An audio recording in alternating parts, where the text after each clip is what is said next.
Hello అండి, welcome to Pushpa dream kitchen. ఈరోజైతే మనం పల్లీల చట్నీ ఎలా చేయాలో చూసేద్దాం. మనం ఎక్కువగా పల్లీ చట్నీ అంటే పల్లీలు, పచ్చిమిర్చి, పచ్చికొబ్బరి ఇలా వేసి చేసుకుంటూ ఉంటాం కదా. అలా కాకుండా ఇలా మీకు నచ్చితే ఒకసారి ట్రై చేయండి.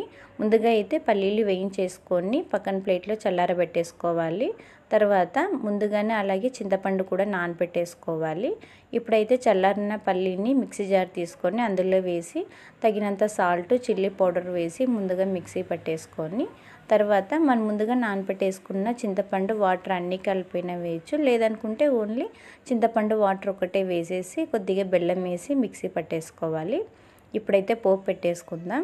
కడాయి పెట్టేసి ఆయిల్ వేసి జీలకర్ర, ఆవాలు, కరివేపాకు, ఎండుమిర్చి అన్నీ వేసి అవి వేగిన తర్వాత మనం ముందుగా మిక్సీ పట్టేసుకున్న చట్నీ అంతా ఇందులో వేసేసి కలిపేసుకోవడమే. మీకు ఆనియన్ నచ్చితేనే వేసుకోండి, లేదనుకుంటే లేదు, వేసుకున్నా కూడా చాలా బాగుంటుంది.